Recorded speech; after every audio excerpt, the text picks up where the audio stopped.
Doctor, compañeros, los saludamos cordialmente cada uno de nosotros. Paulo Luyo, Diego del Águila, Bruno Quijano, Milen Povis y quien presenta, Héctor Guamán Ponce. Hoy trataremos temas muy controversiales, temas que probablemente desconozca uno que otro, pero temas que realmente importan hablar. En la contemporaneidad podemos observar a muchas gentes comentando apelaciones, apelativos, ¿no? Por ejemplo, a Maduro, por ejemplo, a Trump, y a muchos personajes, también como lo han hecho con Merino, ¿no? Como un dictador, ¿no? Unas cosas, pero que realmente están equivocados, utilizan términos erróneos y que hoy en día vamos a tratar de esclarecer y compartir más que todo un poco del conocimiento y que todos nosotros tengamos claro cuáles son los verdaderos conceptos y características esenciales de las palabras. Sin más preámbulos, comencemos. Muy buenos días a todos. Yo soy Bruno Quijano y voy a dar una explicación sobre la definición de la autocracia, así como los conocimientos generales de este modelo de gobierno. Para empezar, tenemos que comprender que la autocracia es la antítesis total de la democracia.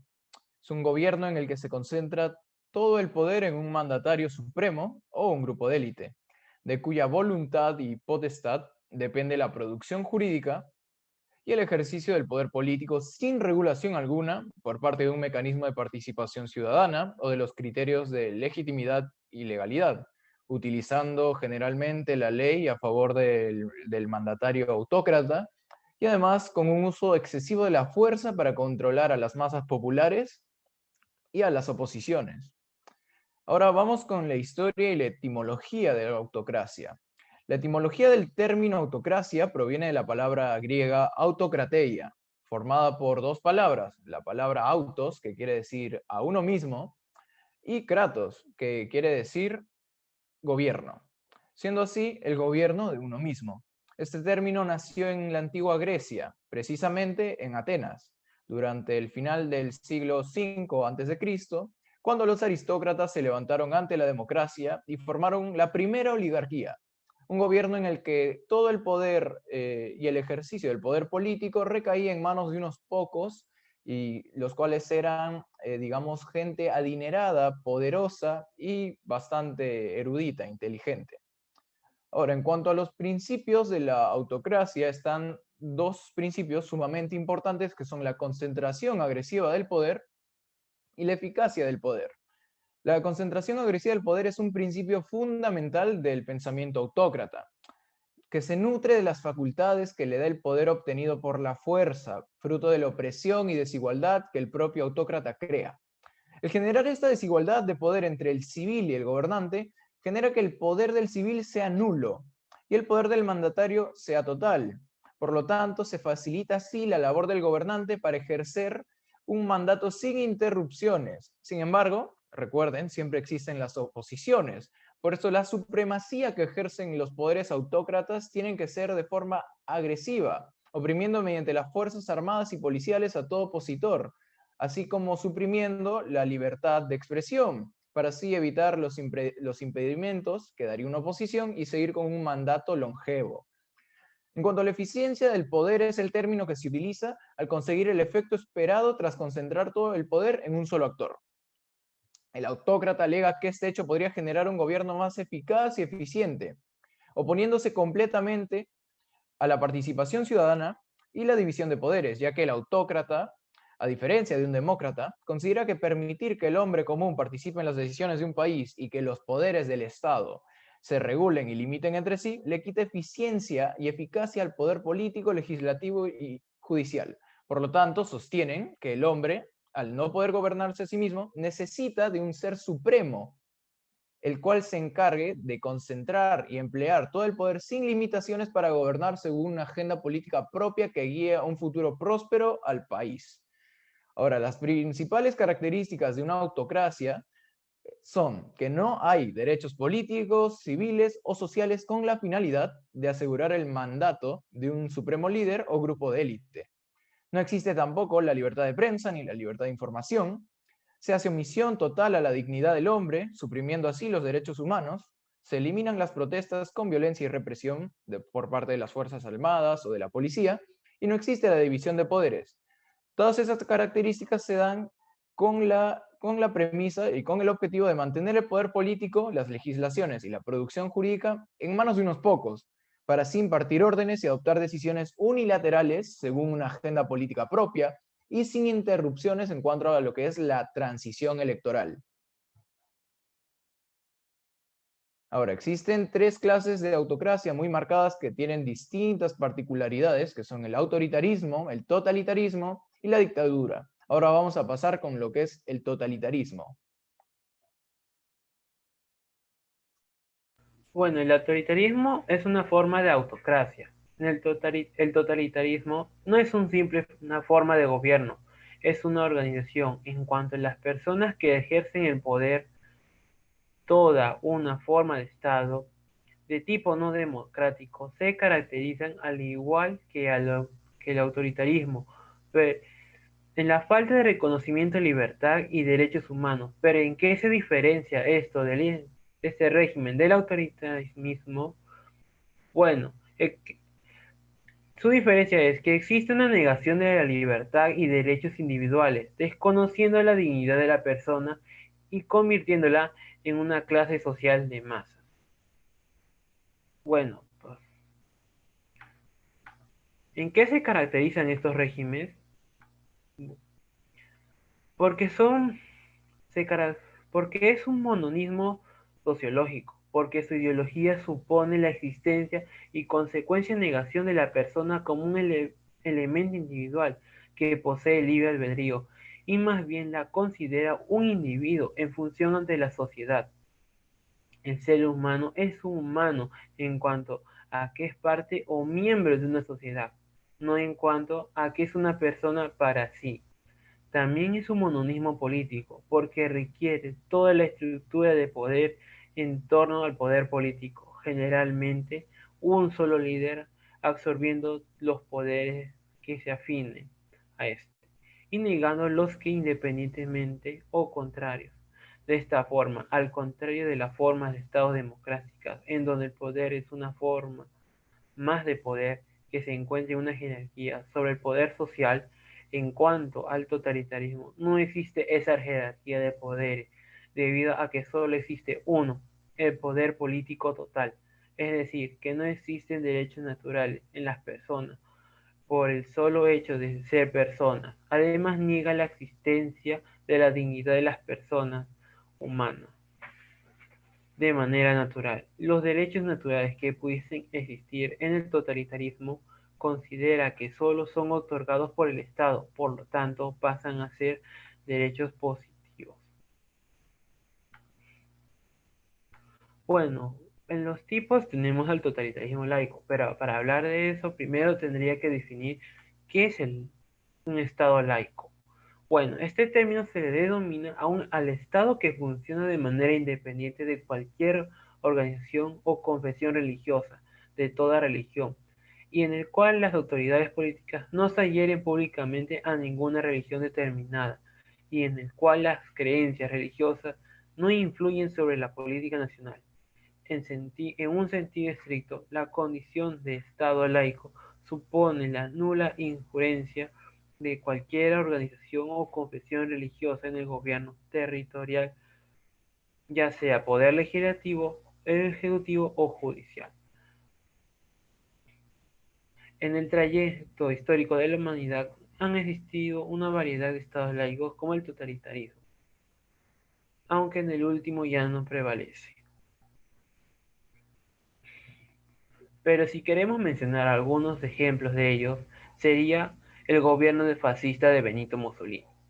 En Italia durante la Primera Guerra Mundial, pues donde se estableció este gobierno, que tiene en esencia una propuesta nacionalista.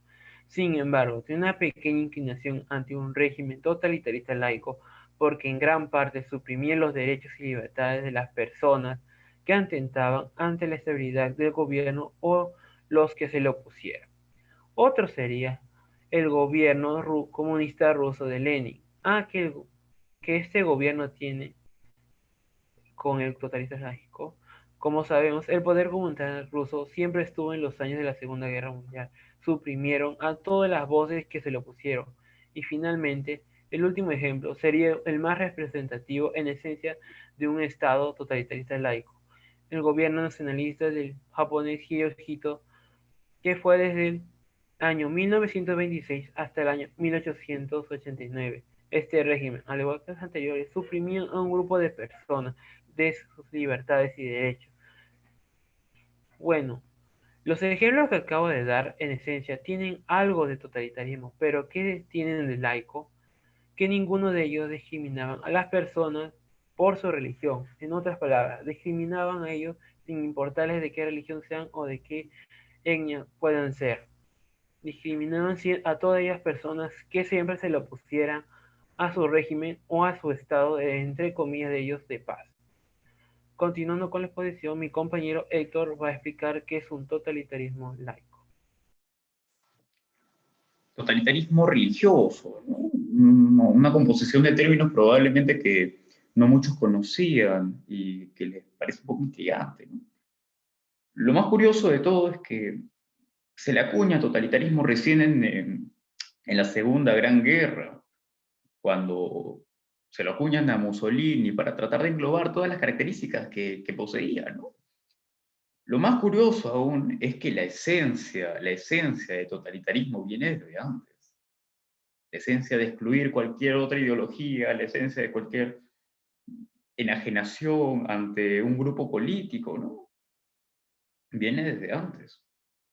Ahora, yo hice una concepción, una composición de definiciones de totalitarismo religioso, que es la siguiente. Totalitarismo religioso es un régimen político ejercido por un sistema teocrático y evidentemente un aparato metafísico positivizado, en el que la ley divina se vuelve ley terrenal también para nosotros, ¿no? Ahora, esa centralización de poder a una deidad es mediada por una persona, es mediada por alguien a quien la institución religiosa, independientemente de cuál sea, le acuña tal poder. Y es prácticamente el mediador terrenal de la ley divina, ¿no? Los objetivos son claros, pero más adelante lo vamos a aclarecer un poco más. Ahora tenemos que entender desde cuándo existe, ¿no? ¿Cuáles son los antecedentes? El Código Hammurabi probablemente es la legislación más antigua con registro. Pero lo que no se ha dicho es que es la legislación teocrática más antigua de la que se tiene registro. ¿Por qué? Porque estas leyes fueron emitidas por el dios Marduk justamente para legislar, organizar y con unos objetivos muy claros que hasta hoy en día sigue, ¿no? Preservar y mantener una relación de bienestar entre las gentes. Lo curioso aquí es cómo se utilizó la religión. Se utilizó como un instrumento político para poder gobernar y regular conductas, que no se ha dicho, pero aquí lo estamos desglosando. Otro punto son los los regímenes políticos. Y probablemente el Imperio Carolingio ha sido uno de los gobiernos que tiene más esencia de esta, porque la religión del imperio era el catolicismo. Estaban definidos con eso y evidentemente eran influenciados y probablemente regidas también por esa religión. Entonces no es ajeno al poder que tiene la religión, ¿no? Un tema político. Por otro lado, un tema más actual, desde el 11 de febrero de 1929, el Vaticano es indudablemente católico.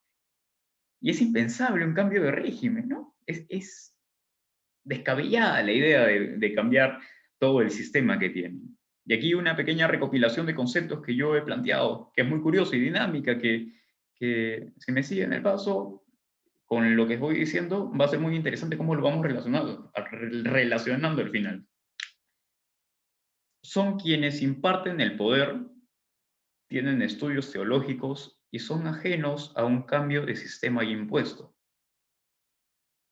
El poder es Kratos, teológicos es Teo, y la enajenación de cualquier otro poder político es el efecto totalitarista. ¿Y qué forma? El efecto totalitarista teocrático. Ese es el totalitarismo religioso. Más claro no puede ser. Luego nos vamos a otro sitio, al Islam. La Sharia es quizá el cuerpo normativo más grande, gargantuesco, que sigue en vigencia y que rige en muchos países como Afganistán, Arabia Saudita, Brunei, Emiratos Árabes Unidos, Irán, Irak, entre otros. Pero la cuestión es cómo se utiliza de tal manera que no solamente afecta a la moral, sino es un sistema civil, penal, estatal, y que probablemente siga y que nunca se piense en cambiar, porque es, como les dije, es descabellada la idea de cambiar un sistema en el que uno ya está naciendo y prácticamente se somete y excluye cualquier otra ideología, así sea inconformidad o a lo que sea. Ya finalizando, tengo una pequeña apreciación respecto a todo lo que hemos observado, y es justamente de que la religión, desde mucho antes, desde el inicio de las sociedades, probablemente ha sido utilizado como un instrumento político. Eso no se puede desmentir. Es indudable la idea, ¿no? Y yo estoy hablando independientemente de cualquier religión, simplemente es el verdadero significado y el verdadero objetivo que tiene la religión. Así como mencionó el arzobispo granadino, Francisco Suárez, siempre en sus últimas obras, mencionaba de que Dios no buscaba teocracia en el pueblo, no, Dios no buscaba teocracia en las sociedades, en la vida terrenal. Dios buscaba lo único, regir ante la moral, poder decidir bien, tener buenas actitudes, pero nunca buscaba un Estado teocrático, porque sabía cuál era el derecho del Estado y que era probablemente excluyente al derecho de la religión. Y, y Francisco Suárez defendía el derecho del Estado. Por eso es que nunca lo relacionaba. Y eso es una gran apreciación que probablemente tenía mucha razón, porque aquí hay un sitio muy peligroso si es que se mantiene con excesividad este tema. Porque la desconfianza no solamente van a ser para los líderes, la desconfianza, el repudio, la inaceptación va a ser para la religión. Y la religión es lo que nos mantiene como seres humanos. ¿Qué es probable que suceda? Subjetivización y muy probable nihilización de los seres humanos. Y si nosotros perdemos la esencia, ya no somos nada más que sujetos. Una pequeña apreciación reflexiva de lo que pudiese suceder si es que se sigue con ese totalitarismo religioso. A continuación, mi compañero Diego. Muchas gracias. Yo voy a hablar sobre el autoritarismo, ¿no? Hemos decidido hablar sobre el autoritarismo ya que tiene su importancia, ¿no? ¿Y por qué no dar una información extra? Ya, autoritarismo. ¿Qué es? Es una modalidad del ejercicio de la autoridad que impone la voluntad de quien ejerce el poder en ausencia de un consenso construido de forma participativa, originando un orden social opresivo y carente de libertad y autonomía.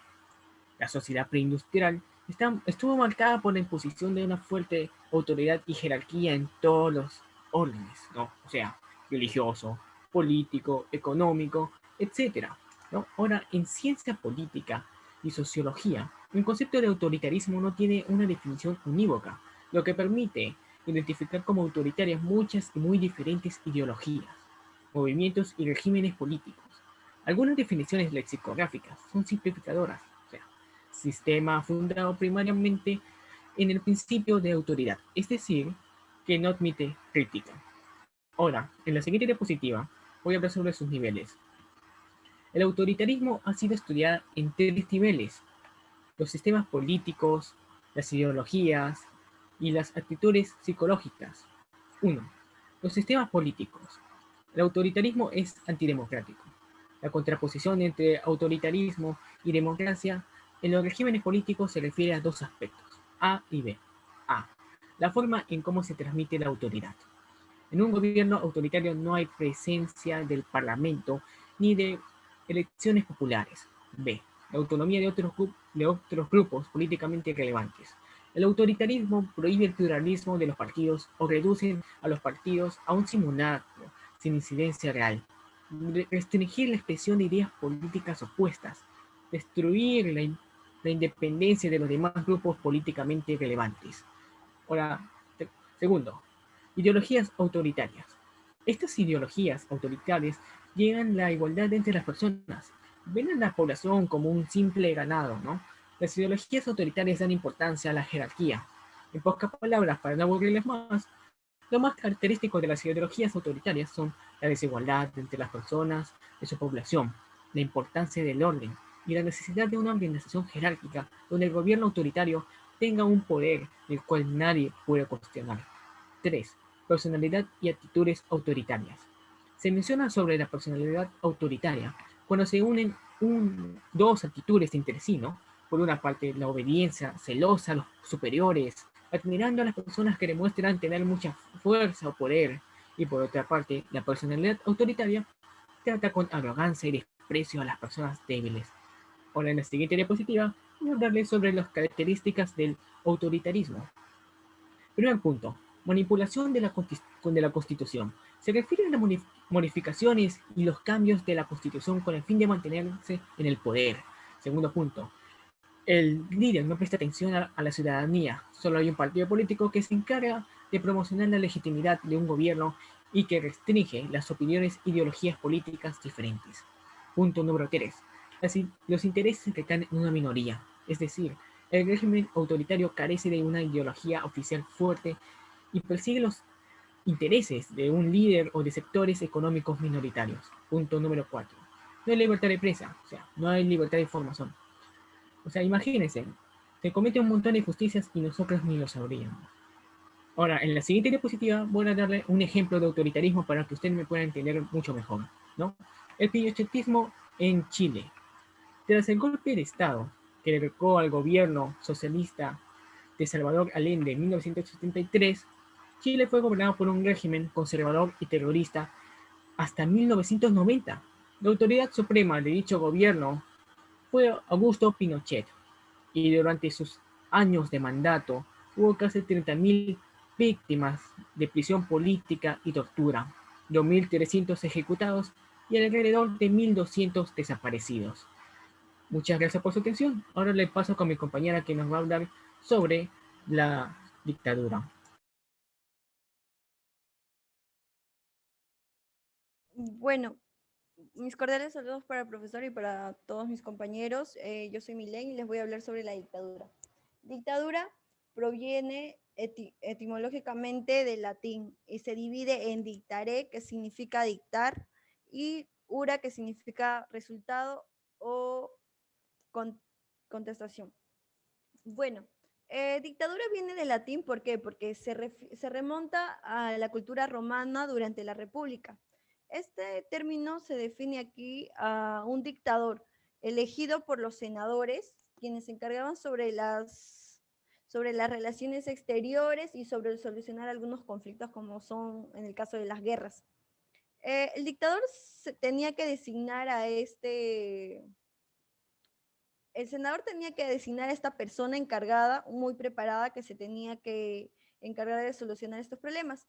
Es así como se considera el primer dictador a Tito Larcio. Tito Larcio fue considerado el primer dictador. Después, años más tarde, vendría Julio César, uno de los más influyentes y conocidos, quien ocuparía este cargo y ganaría una guerra civil en el año 48 a.C. Durante este tiempo, debido a que tuvo el apoyo de muchos senadores, se le nombra dictador perpetuo. Esto no gustó a una parte de los senadores, otros que eran más tradicionalistas dijeron no, no nos parece la idea, por lo cual tuvieron que idear un plan y lo traicionaron y lo mataron en el año 42. Para esto,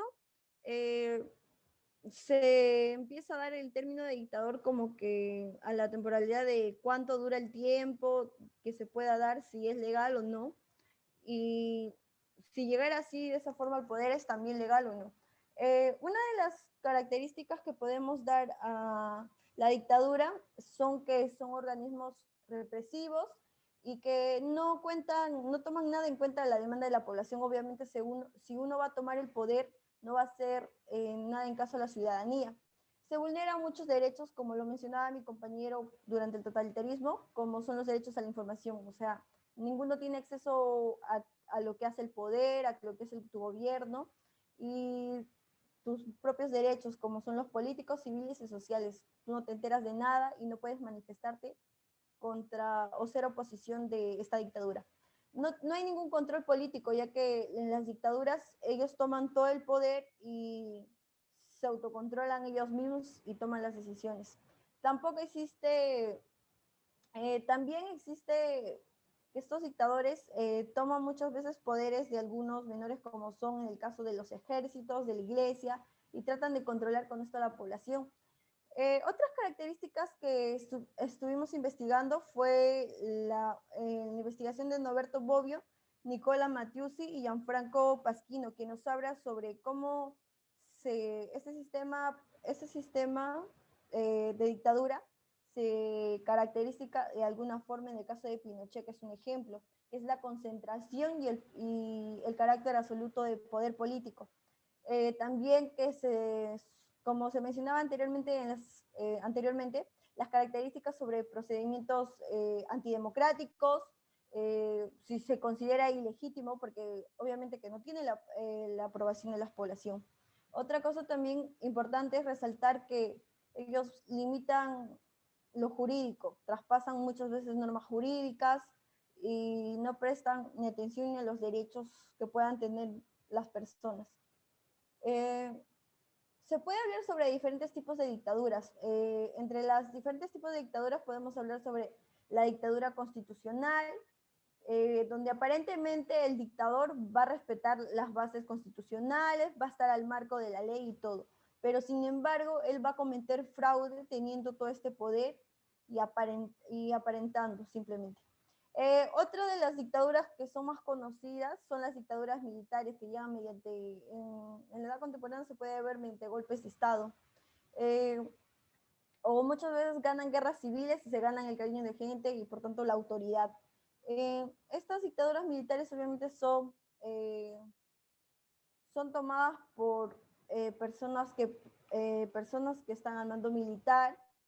Las dictaduras personalistas son otras en donde el poder recae sobre las personas que son simpáticas. Al comienzo se empiezan a ganar el cariño, la simpatía de la gente, pero luego cuando llegan al poder tratan de tomar las decisiones absolutas que recaen sobre ellos y no toman ninguna importancia a la población.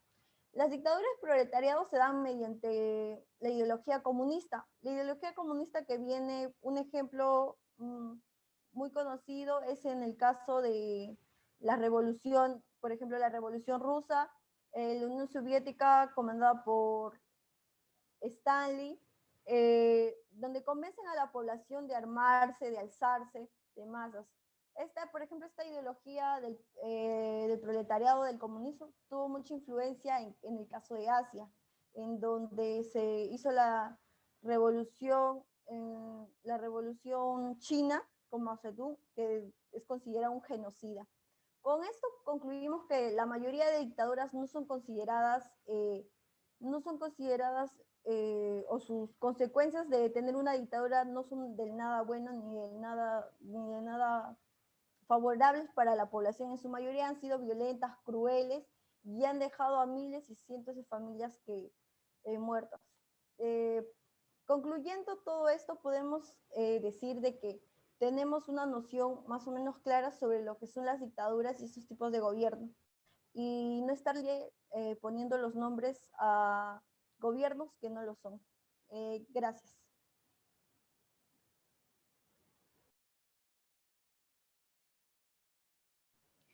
Bueno, gracias a todos a todos los compañeros por habernos escuchado, y espero que les haya quedado clara la exposición y que puedan discernir mucho mejor y hacer críticas sobre el tema.